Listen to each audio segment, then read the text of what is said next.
Itu disampaikan oleh pimpinan Pondok Pesantren Darul Rahman Mukarram Bapak Kiai Profesor Sukron Mamun. Kepada beliau dihaturkan.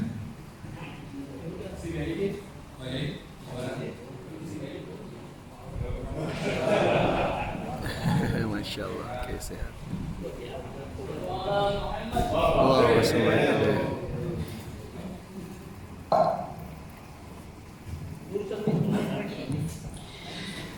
Assalamualaikum warahmatullahi wabarakatuh. Para alim ulama yang saya muliakan, yang saya muliakan Bapak Camat, seluruh ketua majelis ulama, Bapak Kepolisian, wabil khusus kepada dua dokter yang telah menyampaikan keterangannya dalam menyikapi wabah corona ini. Terlebih dahulu tentu saya, karena sudah terlanjur disebut kiai, jadi pandangan saya ini tentu pandangan dari segi agama, dan karena saya orang Islam, tentu pandangan saya ini berdasarkan Al-Quran dan Sunnah Rasulullah SAW. Pertama, pengertian wabah atau COVID itu sejak zaman dahulu kala, zaman Rasulullah, itu istilah wabah ini ta'un. Dalam pengertian yang disebut ta'un atau wabah itu semua penyakit yang menyebar dengan cepat dan mematikan, belum diketahui obatnya. Itu namanya ta'un zaman Rasulullah, atau wabahun zaman Rasulullah. Itu sudah sejak dulu penyakit ini sudah ada. Biasanya Allah itu menurunkan wabah ini untuk memberikan peringatan atau kadang-kadang untuk menganggap suatu kaum. Saya perhatikan sekarang ini manusia sudah hampir lupa kepada Allah Subhanahu wa Ta'ala, terlalu mengandalkan kepada teknologi, seolah-olah teknologi inilah yang akan mampu menguasai dunia ini, seolah-olah Tuhan tidak ada. Ini saya ambil dari pidato Presiden Cina. Setelah tahun 2020 tidak ada lagi yang bisa menghalang-halangi Cina untuk menguasai dunia, baik politik maupun ekonomi. Ini sudah nakut zaman modern, cuman tidak mengaku saya Tuhan, tidak. Tapi dia menyatakan setelah tahun 2020 tidak ada lagi yang bisa menghalang-halangi Cina untuk menguasai dunia ini, baik di bidang politik maupun di bidang ekonomi. Persilakan. Si Amerika pun dua raksasa ini tidak berbeda. Si Amerika ini berkata bahwa di 2020 ke belakang tidak ada lagi yang akan bisa menghalangi Amerika untuk menjadi polisi dunia dengan tentara kami dan senjata kami yang cukup besar. Cuman tidak mengaku Tuhan, tapi hampir sama. Kemudian Allah untuk memberikan peringatan suatu kaum tidak pakai peluru kendali, tidak perlu MiG 16, tidak perlu supai, tidak perlu nuklir. Cukup dengan barang yang dianggap remeh oleh kita semua. Di dalam Al-Quran dikatakan ma ya'lamu junuda rabbika illa hu. Tidak ada yang tahu tentara-tentara Allah ini kecuali Allah sendiri yang tahu. Raja Namrud yang begitu sombong, Allah cuma matikan dengan larat. Lalat itu masuk hidungnya yang mengandung racun. Biasanya kalau untuk saluran napas itu, menurut ilmu kedokteran, apapun saja saluran napas tidak bisa dilalui oleh selain udara. Mesti kita ini berwahim kalau ada barang yang mau masuk saluran napas.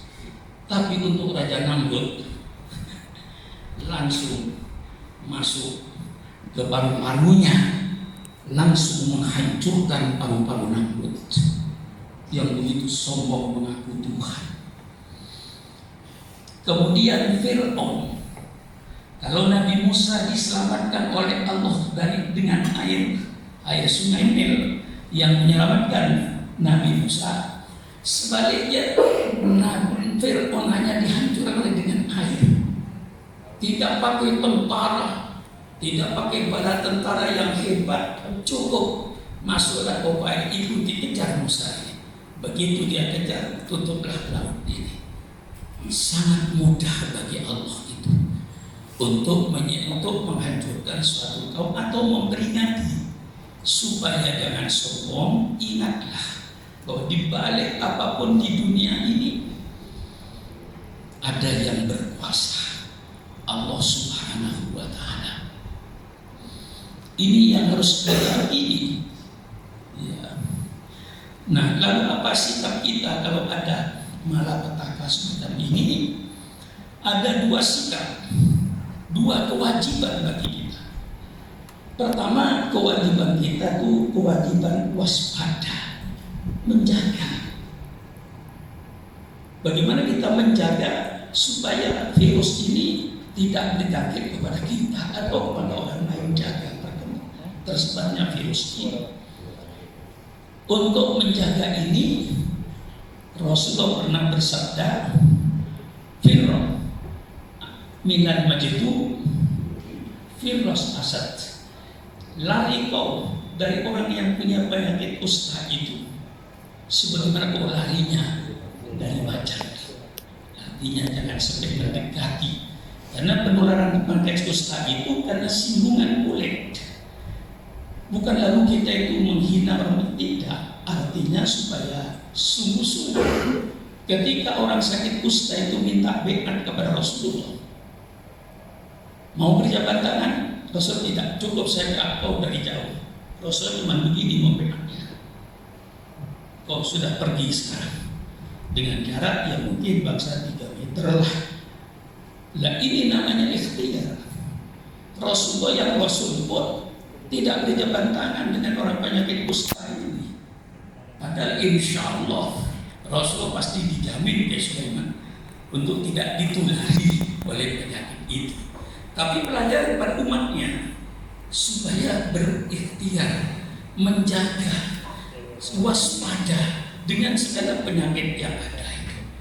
Untuk menjaga kewaspadaan ini dalam Islam itu banyak sekali. Di samping tadi hadis yang saya sampaikan, termasuk yang disampaikan oleh dokter tadi, an-nadhafatu minal iman. An-nadhafatu minal iman, bersih itu termasuk iman. Maka saya paling marah di pondok itu kalau kotor. Kalau sudah di pondok saya lihat kotor, saya bikin pel panjang. Semua santri keluar dari kamar. Jangan ada yang di kamar, satu. Ambil apa yang ada di depannya. Ada kertas, ambil. Ada daun, ambil. Tidak usah pakai nyapu. 1.200 anak keluar, 1.200 sampah sudah terambil. Bersih lingkungan. Ini yang menjadi pokok dalam Islam ini. Supaya tidak terjadi penularan. Rasulullah dalam hadisnya, la yabullana ahadukum fil ma'id da'im. La yadri thumma yartasil fihi. Riwayat Imam Bukhari. Jangan sekali-kali kau kencing di air yang tidak mengalir. Apalagi kau mandi di air yang tidak mengalir. Subhanallah. Ini hadis 1400 tahun yang lalu. Ini hadis tertulis dalam kitab Sahih Bukhari. Jangan kau kencing di tempat air yang diam tidak mengalir, karena sangat berbahaya. Dan kau jangan mandi di tempat air yang tidak mengalir. Sampai Imam Syafi'i di dalam syairnya dia berkata, inni ra'aitu kufar ma'i yusib wa in sala tawba wa illam yadri lam yatib. Imam saya berkata, saya melihat diamnya air sangat berbahaya. Tapi kalau air mengalir lancar bagus, jauh dari penyakit. Kalau air diam sangat berbahaya. Ini yang dikerjakan oleh Pak RW, Pak RT kalau pembersihan kampung, jangan sampai ada air yang diem. Nah, ini semuanya pencegahan. Masih banyak lagi yang tidak perlu saya tulis semua. Kemudian pencegahannya yang namanya isolasi, mengkarantina, yang sekarang dikerjakan oleh seluruh dunia. Itu mereka sedang mengerjakan hadis Muslim. Seluruh dunia mengerjakan hadis Muslim. Qala Rasulullah sallallahu alaihi wasallam at-tawbah ayatul rijs ibtalahu Allah azza wa jalla binasan min ibadihi fa idza sami'tum bihi fala tadkhulu ilaihi wa idza sami'tum bi ardin wa antum biha fala tafirru minhu. Taun wabah itu adalah tanda peringatan dari Allah yang Allah berikan kepada hamba-hambanya. Jika kau mendengar wabah di suatu tempat, suatu negeri, kau jangan masuk ke situ. Jadi kalau na'udzubillah kita mendengar di Jatinegara wabah, kita jangan ke Jatinegara, jangan masuk ke situ. Wala tulqu bi aydiyakum ila tahlukah. Jangan kau lemparkan dirimu kepada kehancuran. Sudah tahu di situ wabah sedang hebatnya, kok kau masuk. Sebaliknya, fa idza sami'tum bi ardin wa antum biha fala tafirru. Tapi kalau mendengar bahwa ada di negerimu sendiri, maka jangan keluar. Kau keluar berarti kau menyebarkan virus. Subhanallah. Setelah itu Rasulullah ini, maka pada bapak dokter-dokter ini yang dikerjakan semuanya, pun bapak tidak tahu hadisnya, tapi hadis yang bapak kerjakan. Ini berarti kebenaran Rasulullah Shallallahu Alaihi Wasallam. Menurut ilmu kesehatan, tadi sudah diuraikan oleh Bapak Dr. Sibro Malaysia dengan Ibu, itu semuanya tepat. Kita wajib memotong sambungan ini supaya wabah itu tidak nyambung. Potong supaya tidak nyambung. Ini semuanya apa yang disampaikan oleh Ibu Dokter dan Bapak Dokter. Saya sudah menulis ini, sudah dibacakan di depan Pak Camat 12 hari yang lalu. 12 hari yang lalu sudah saya baca di depan Pak Camat ketika hadir di pondok pesantren. Tidak ada interaksi di antara kita, tidak ada persentuhan kulit, termasuk jabatan tangan. Maka tadi itu ketika ada penyakit kusta, kata Sulari kau dari penyakit kusta itu, supaya tidak ada persentuhan antara kulit dengan kulit dia. Karena inilah nanti yang bikin tali menyambungnya virus. Potong tali ini. Kalau berwahyu bersin, hendaklah ditutup dengan tisu.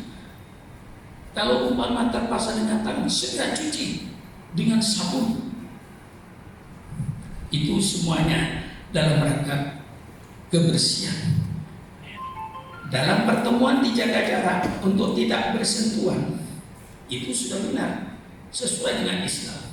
Mengisolasi karantina orang yang terpapar virus corona. Pengobatan secara intensif bagi orang yang terpapar virus corona. Mendeteksi panas badan setiap saat bila diperlukan. Itu kewajiban kita. Dan alhamdulillah saya kerjakan di Darul Rahman ini 14 hari yang lalu santri sudah saya karantina, Pak Dokter. Sebelum kebijaksanaan gubernur, saya sudah mengkarantina 4.500 santri. Saya karantina, tidak boleh keluar pagar. Tidak boleh keluar pagar. Kunjungan wali murid ditiadakan. Banyak wali murid protes. Saya bilang sama wali murid, kalau Anda mau menarik anaknya, tarik aja. Kalau saudara kurang yakin di karantina saya, tolong minta izin sama keamanan, ambil anaknya, bawa ke rumahnya, di karantina di rumahnya. Sekarang saya sedang mengkarantina anak bapak, supaya bapak pun tidak boleh ketemu dengan anaknya. Dan saya sudah mengerti ini dari awal saya bertindak itu. Saya dulu bertindak kurang lebih 14 hari yang lalu, bertindak semacam ini kepada mereka itu, supaya semuanya kita melaksanakan protokol Menteri Kesehatan itu secara utuh. Dan ini kesadaran yang terpenting, kesadaran pribadi. Ini yang paling sulit, kesadaran pribadi ini Pak Polisi paling sulit. Tapi kalau ada kesadaran pribadi, insya Allah tidak sulit. Ya, santri saya yang biasanya anak kalau Jumat pagi subuh antri jabatan tangan dengan saya, kali ini saya bilang untuk memotong virus setengah bulan tidak ada jabatan tangan dengan saya. Tidak ada jabatan tangan dengan saya. Santri dengan santri tidak ada jabatan tangan. Usahakan di masjid untuk tidak menyentuh satu dengan yang lain. Karpet gulung, semuanya pakai sejadah masing-masing. Tidak boleh pakai sejadah orang lain. Dan kalau punya sejadah tidak usah dihampar, dipanjangkan, pakai sendiri. Begitu disiplinnya. Santri subuh cuci tangan, mandi berwudu, masuk kelas cuci tangan, keluar kelas cuci tangan, sebelum wudu cuci tangan, mau masuk masjid cuci tangan. Kami siapkan cairan. Waktu itu saya beli sebanyak 80, dijejer di depan kamar-kamar semuanya. Sebelum instruksi gubernur, saya sudah mengerjakan. Karena saya menyadari bahwa corona itu sudah terjadi 100 tahun yang lalu. Yang disebut waktu itu flu Prancis, flu Paris, yang membunuh 50 juta manusia di Indonesia pada waktu itu. Nah, ini sering terjadi. Ketika saya lihat corona di Cina, saya sudah menyangka ini akan berbahaya corona ini. Tidak akan menyentuh Cina saja. Karena saya baca dalam ayat Quran, "Ittaqu fitnatan la tusibanna alladziina zalamu minkum khassah." Takutlah kau kepada adab Allah. Adab Allah tidak hanya kepada orang yang dolim saja. Orang yang baik-baik, orang yang soleh pun akan kena semuanya. Itu kalau sudah adab Allah merata. Soal nanti di akhirat orang yang soleh akan dibangkitkan sebagai syuhada oleh Allah SWT. Ini ada hadisnya. Nah, di tengah-tengah kita tadi mendapat nasihat dari ibu dokter, dari bapak rumah sakit Sibro Malaysia. Saya kalau rumah sakitnya ingat Pak, karena saya punya kiai namanya Sibro Malaysia, orang Betawi asli. Ya sudah ya, ya dunia. Jadi nggak pernah lupa saya. Nah, maka kita semuanya sekarang sepakat protokol dari Menteri Kesehatan itu, mari kita siap untuk melaksanakan secara utuh, secara cermat. Itu kewajiban pertama kita. Ada kewajiban kedua. Kewajiban kedua itu apa? Tawakal kepada Allah Subhanahu wa Ta'ala. Orang yang panik itu orang yang tidak punya tawakal. Hanya orang yang bersandarkan pada protokol Kementerian Kesehatan. Tidak ada rasa tawakalnya. Ini mereka yang panik ini. Orang yang punya tawakal tidak panik. Saya walau 4.500 santri Pak Polisi.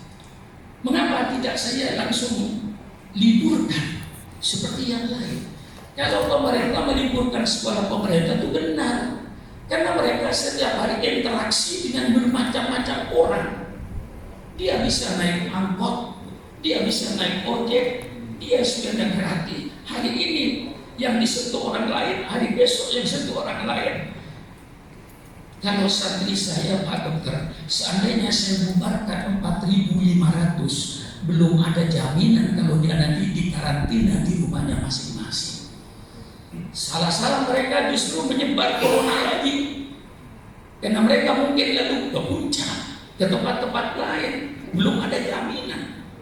Kalau di pondok insya Allah pintunya pintu besi, kelilingannya pagar tembok yang dikelilingi oleh pohon bambu yang indah.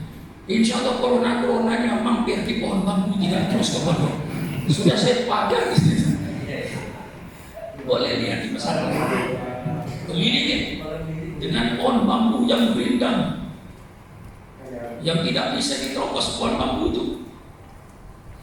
Dan semuanya pohon-pohonan saya atur, sehingga insya Allah Pak Dokter masuk pesantren saya insya Allah adem, karena banyaknya pohon-pohonan itu. Kemudian kewajiban yang kedua kepada kita sekarang ini, kewajiban bertawakal kepada Allah. Justru dalam situasi seperti sekarang ini kita harus meningkatkan ibadah kita, meningkatkan sholat kita, banyak istighfar, banyak taubat kepada Allah Subhanahu wa taala dari dosa-dosa kita. Ini perlu ditingkatkan oleh kita semua dengan tawakal. Qul la yusibana illa ma qadalana huwa maulana wa 'ala Allahi falyatawakkalul mu'minun. Katakanlah Muhammad, sekali-kali tidak akan menimpa kami melainkan apa yang telah ditetapkan oleh Allah SWT bagi kami. Dialah pelindung, Allah pelindung, Allah pelindung kami, dan hanya kepada Allah SWT orang yang beriman harus bertawakal. Ketika seorang sahabat bertanya, ya Rasulullah, saya lepaskan, saya tawakal kepada Allah unta saya. Apa jawab Rasulullah?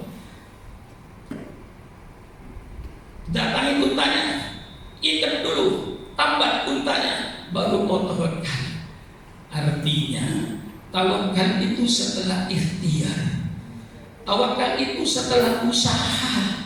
Bukan tawakal itu lalu terlentang di masjid menyerah kepada Allah. Itu namanya tawakal konyol. Tawakal yang diperintah oleh Islam itu usaha dulu. Setelah usaha bertawakallah kepada Allah. Wa idza azamta fatawakkal 'ala Allah. Bertawakal kepada Allah. Aina ma takunu yudrikumul maut wa la kuntum fi burujin musyayyidah. Di mana saja kau berada, pasti mati akan menemui kalian. Walaupun kau bikin benteng yang tinggi dan kokoh, bikinlah menara yang tinggi yang kokoh, mati pasti menemui kalian. Qul innal mauta alladzi tafirruna minhu fa innahu mulaqikum.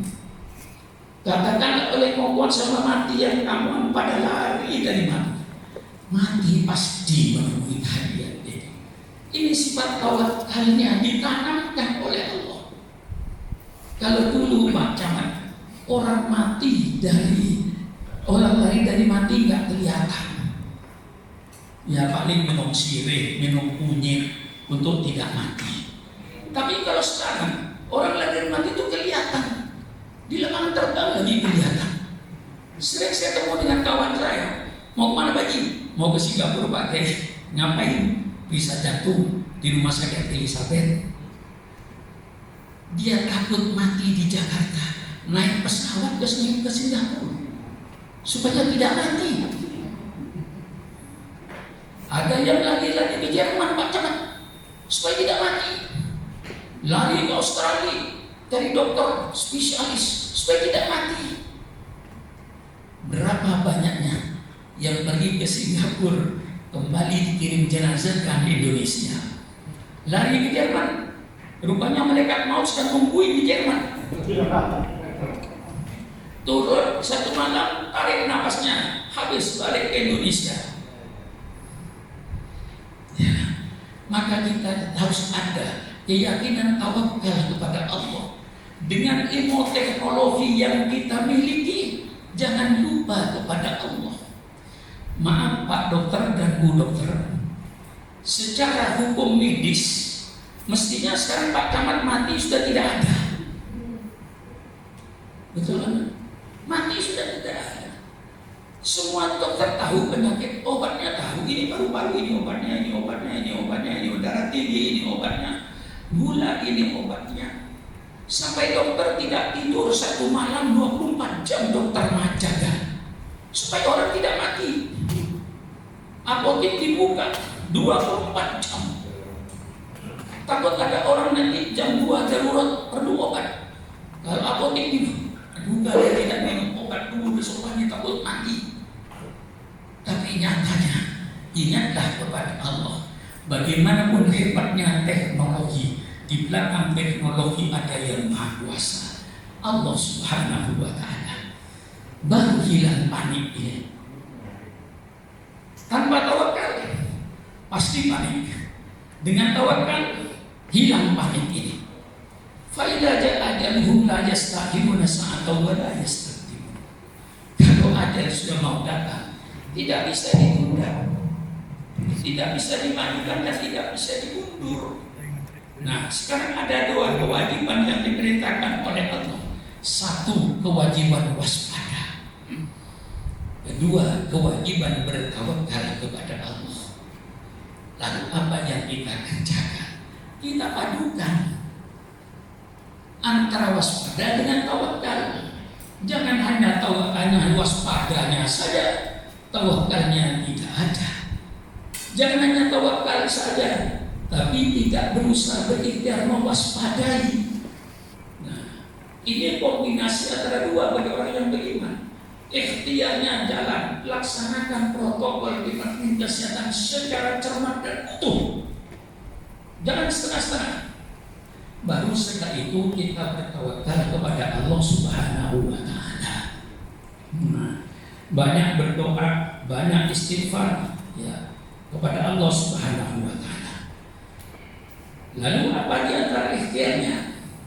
Cegah pertemuan kulit dengan kulit manusia untuk memotong virus corona ini. Usahakan kulit saya tidak menyentuh kulit Bapak. Jabatan tangan ditiadakan sementara.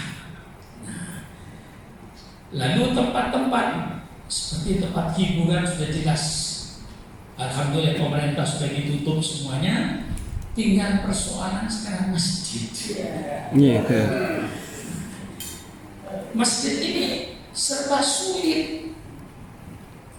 Ya, bagaimana persoalan masjid ini? Ya, saya kira di Indonesia untuk lockdown secara total tidak mungkin, Pak Camat. Kita inginnya lockdown total. Tidak ada satu manusia pun yang keluar rumah selama 14 hari. Tapi pasti pemerintah nggak mampu. Karena ingat Pak Dokter, di Indonesia ini ada orang yang makannya karena kerja hari ini. Ini jangan dihilangkan Pak Polisi. Ada orang yang makannya ya karena kerja hari ini. Hari ini dia kerja tidak makan dia. Bagaimana kalau sampai seminggu? Mampu gak Pak Camat untuk mengirim bungkusan makan kepada mereka selama 15 hari seluruh kecamatan ini? Katakan separuhnya lah yang dikirim makanan, separuhnya nggak usah. Saya nggak usah lah. Maksudnya nggak usah saya. Masya Allah. Tetapi selain saya, kalau nggak dikirim makan dari mana mereka mau makan? Itulah perbedaannya. Jadi saya kira bagi saya jalan tengahnya. Kalau seperti sholat berjamaah 5 waktu, persilakan. Itu tidak wajib kalau sudah secara darurat lah. Tidak usah berjamaah di masjid, berjamaah dengan istrinya, dengan anaknya di rumah. Itu bisa. Yang menjadi persoalan sholat Jumat. Bagaimana sholat Jumat ini? Ya, kalau mereka hanya percaya dari sini, hanya mengandalkan kepada akhdul asbab, waspada itu diambilkan itu dalam itu akhdul asbab, mencari sebab, mengandalkan sebab. Nah, ini yang kita bahas. Kalau orang bergantung semata-mata hanya kepada waspada tanpa ingat kepada Allah, totok semua nggak peduli ibadah, nggak peduli doa, nggak peduli apa. Tapi kita masih punya satu yang kita harus percaya, tawakal kepada Allah. Bagaimana caranya? Kalau bagi saya. Tapi kalau sudah pemerintah bikin peraturan, Ya kita kata pemerintah, dosanya pemerintah nanti di akhirat itu nanti tidak Jumatan suriati. Bukan dosa saya. Dan kita harus taat sama pemerintah. Kalau mereka bikin peraturan yang melanggar, kena pasal sekian, ya sudah, kita taati. Tapi dosanya tanggung jawab. Maka untuk jalan keluarnya, jalan keluarnya, yang mudah-mudahan disetujui oleh pemerintah. Jalan keluarnya, Jumatan tetap jalan dengan syarat satu, masjid tidak pakai karpet dan semua masjid dan sekitarnya semprot. Setiap yang masuk masjid deteksi suhu. Anda 37 sembahyang di rumah duhur, 36 Jumatan. Loh, sekarang kan timbul persoalan, Pak. Misalnya di masjid Bapak itu, aduh, saya ingat betul itu sedang pidato kok bisa lupa gitu ya. Kalau satu RW ternyata mereka aman, tidak ada orang yang sakit, tidak ada orang yang flu, masa lalu tidak boleh Jumatan? Mari, seandainya ini sama-sama seandainya Pak Dokter, satu RW ini ada satu masjid, nyatanya tidak ada yang sakit, semuanya sehat, masa lalu tidak boleh mengadakan Jumatan? Nah, itu satu persoalan lagi. Jadi peraturan dengan pakai general, ya. Kalau bagi saya yang terpapar corona, walaupun merasa tidak sakit, tidak boleh masuk masjid. Dan itu akan menularkan tensi. 37 jangan masuk masjid. Untuk hati-hatinya, masjid 37 masih boleh, Pak. Menurut ilmu kedokteran itu insya Allah 57 itu 37 masih boleh, Pak. Untuk hati-hati, sudah katakanlah 36,5 ke atas nggak boleh Jumatan setelah di rumah. Misalnya bawa saja ke masing-masing, sebelum masuk masjid cuci tangan yang bersih dengan sabun, baru boleh masuk masjid. Semua siapkan alat untuk wahid, untuk bersih. Jadi kita mengikuti protokol dari Departemen Kesehatan. Ketika di masjid jaga jarak, jangan sampai ada persentuhan kulit. Yang penting kan kulit, Pak. Kalau ngadu mungkin nggak apa-apa. Atur jaraknya sehingga tidak ada persentuhan kulit. Membawa senjata masing-masing. Khotib Jumat dipersingkat. Ya, 5 menit cukup. Kalau perlu 10 menit. Ingatkan kepada mereka, khotbah Jumat rukunnya lengkapi semua. Usikum wa iyaya binafsi bitaqwallah. Ittaqullaha haqqa tuqatih. Selesai. Jadi kita ingin mencari jalan keluar. Jalan keluar sulit karena kita menghadapi masyarakat yang mungkin berpikir. Kalau menghadapi surah Namun 1 nggak sulit, Pak, jangan. Ini yang dihadapi itu bermacam-macam kiai, bermacam-macam ijtihad. Apalagi nanti menghadapi kiai di Banten, menghadapi kiai di Jawa, serem lagi itu. Kalau kita mungkin bisa lebih banyak mengerti tentang corona itu, tapi di pelosok-pelosok kayak ini dilarang Jumatan, bisa ramai itu. Nah, jangan dilarang, kasih protokol. Yang tidak mampu ini, tolong gak usah Jumatan. Yang mampu ini, tolong Jumatan. Setelah selesai khotbah, segera bubar. Tidak ada pokok-pokok lagi selama 14 hari ini. Kalau itu diantisipasi sejauh mungkin, ya karena sekarang sudah keadaannya mendesak, ya Allah, kalau saya terserah pemerintahnya. Pemerintah mengadakan peraturan Jumat harus tidak ada. Kalau ada nanti saya tangkap, dihukum 3 bulan penjara. Ya mungkin saya mentaati. Cuma dosanya dosa pemerintah, bukan dosa saya. Saya sudah mengeluarkan solusinya, jalan keluar untuk tidak menutup Jumat dengan protokol yang begitu ketat. Ya kalau ini protokol dilaksanakan sudah memotong sambungan corona kan tujuannya kita itu memotong sambungan supaya virus itu tidak menyambung, kita potong. Dengan apa yang saya tulis ini sudah terpotong itu walaupun di masjid, sesuai dengan protokol daripada Kementerian Agama. Inilah barangkali dari saya untuk memadukan antara waspada dengan imannya kepada Allah. Jangan copot karena waspada, dan jangan karena imannya terlalu tinggi menghilangkan waspada. Itu dalam hukum syariat yang seperti kita ini, kedua-duanya. Jangan karena waspada kita melupakan Allah Subhanahu wa Ta'ala karena terlalu tawakal. Ya, kalau orang sufi, tadi Pak Kiai itu menyampaikan sebagai orang sufi. Kalau orang sufi itu malah nantang, hai porolah, datanglah kepada saya. Kalau Allah tidak mentakdirkan kau tidak akan masuk ke saya, kalau takdirkan kau masuk tidak terkuasa, ayo masuk sama saya. Itu makomnya makom, bukan makom kita ini ya, bukan makom saya itu makomnya Sayyidina Abu Bakar ketika beliau sakit. Hai Abu Bakar, ayo berobat. Apakah tidak saya rasakan panasnya badan ini untuk membakar dosa-dosa saya? Kira-kira saudara seperti itu tak gini ya? Kalau kayak Nabi Ayub yang sakit, istrinya sampai berkata, hai Ayub, engkau kan Nabi, coba minta kalau angkat tangan, insya Allah pasti Allah sembuhkan kau. Sudah sakit ya begini kau. Apa jawabnya Nabi Ayub? Wah istriku, saya malu minta sembuh kepada Allah. Mengapa? Saya sakit paling 60 tahun. Setelah itu Allah janjikan kepadaku surga yang senikmat-nikmatnya sepanjang masa. Malu saya minta sembuh. Kira-kira itu Sulaiman sama dengan Nabi Ayub. Saya juga tidak sama. Saya ini ikhtiar, karena makom saya bukan makom wali. Makom saya makom ikhtiar. Tiap 3 bulan saya mesti ke rumah sakit Pondok Indah. Pernah lagi yang sangat ironis sekali Pak Dokter.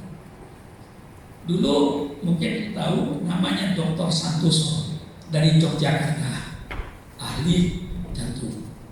Dia yang operasi saya memasukkan kering di sini satu aja. Tapi sudah puluhan tahun nggak apa-apa. Karena waktu saya ditawarin ada 3 macam ring. Ada ring yang harganya 11 juta, ada ring harga 23 juta, ada ring yang harganya 33 juta. Nah, kebetulan saya pilih yang 33 juta. Ya, mengapa? Sekali banyak kawan Pak Soeban. Kalau nggak banyak kawan nggak berani saya ngambil itu. Karena saya yakin lah kalau saya kasih tahu mereka, karena tiap jemo itu banyak yang minta resep. Resepnya kasih saya, resepnya kasih saya nebus. Nah, saya dengan keyakinan itu maka ngambil yang mahal. Walaupun bukan ukuran saya, ya saya diukur aja. Kalau ukuran saya ngambil yang 11 juta saya tidak ngambil yang 33. Nah, yang 33 nanti beberapa tahun menyatu dan tidak ada reaksi. Oh ya sudah waktu itu. Begitu saya mau keluar, ya sudah man, kwitansinya itu 128 juta seluruhnya. Subhanallah. Kalau saya suruh bayar sendiri waktu itu mungkin nggak keluar dari rumah sakit. Kita telepon Kiai Sulaiman, apa Pak Kiai? Saya nggak bisa keluar rumah sakit. Ada apa Pak Kiai? Nggak bisa bayar saya. Mungkin dia bilang surban suruh jaga agar saya. Ayo tebus Pak Kiai di sana. Ini guru ya. Setiap 3 bulan saya kontrol. Walaupun saya tidak sampai sekarang saya kontrol saya. Bukan tidak tawakal saya. Allah yang menyuruh kontrol. Suatu ketika saya mau kontrol Pak Dokter, ditelepon anak saya. Maaf, Ustaz, Dokter Santoso meninggal. Kapan? Setengah bulan yang lalu. Apa sakitnya? Serangan jantung. Di sini kita harus tawakal. Kalau seandainya dia mati karena malaria, mungkin saya tidak terlalu berpikir panjang. Ini dokter spesialis jantung mati serangan jantung. Apalagi saya yang tidak spesialis. Ini dan di sini saya sampaikan antara perpaduan waspada dengan perpaduan iman ini yang sangat berat, Pak Dokter. Maka kita berbicara dengan kiai ini harus pakai bahasa kiai. Insya Allah kalau apa yang saya sampaikan ini, insya Allah tidak ada kiai yang menentang. Persilahkan Jumatan, protokol kesehatan taati. Kalau tidak, jangan Jumatan. Bukan dilarang. Asal protokol ini diselenggarakan, Bu Dokter, patokan sudah beres. Nah, karena saudara tidak mengantisipasi, saudara sedang kebingungan. Saya tidak. Saya sudah mengantisipasi setengah bulan yang lalu sebelum pemerintah bikin keputusan. Saya sudah berencana beli apa anak suhu panas itu. Beli mahal Pak, 3 juta waktu itu. 3 juta, tidak peduli. Beli 15 biji. Bagi William, Jakarta, Depok, 3 pesantren saya. Bagi itu. Beli tempat cuci tangan dengan cairan yang tinggal dipencet. Kosong isi lagi. Perintahkan anak. Bangun tidur, cuci. Mau sholat subuh, mau masuk masjid cuci, keluar masjid cuci, mau masuk kelas cuci. Nanti keluar kelas jam terakhir cuci. Tensi santri 3 kali sehari, Pak. Ada petugas tensi ke kamar-kamar. Cari lebih 37 suruh keluar. Kirim ke puskesmas Jakarta sana. Misalnya, mudah-mudahan tidak ada Bu ya. Dan ini saya sampaikan kepada bapak-bapak, jalan keluarnya. Kalau bapak tidak mampu menjalankan protokol untuk kepentingan kesehatan, ya jangan tawakal. Jangan tawakal. Ya kalau mau maksa tawakal, tawakallah. Saya tidak melarang, itu hak asasi saudara. Kalau mau tawakal itu setelah menjalankan ini semua.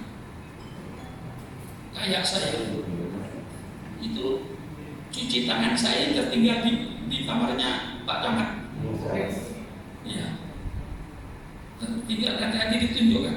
Kemanapun saya pasti saya bawa cuci tangan itu. Mau masuk sini tadi saya cuci tangan. Baru saya masuk jabatan dengan Pak Camat. Kalau itu masih sakit, ya sudah, namanya kodok-kodoknya Allah. Nanti saya mau masuk rumah, saya cuci dulu. Di tiangnya rumah saya itu Pak, di tiangnya itu rumah saya. Itu ada cuci tangan itu. Di situ berderet tempat cuci tangan sesuai dengan sabun. Yang di tiang itu yang dengan cairan. Semua tamu yang datang sudah cuci belum? Belum pakai cuci dulu. Bukan tidak tawakal. Ikhtiar dulu, baru tawakal.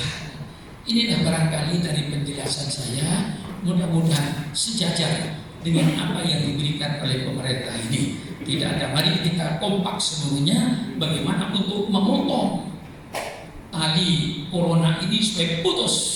Kalau hari ini putus, sampai 14 hari dia mati. Secara ilmu medisnya.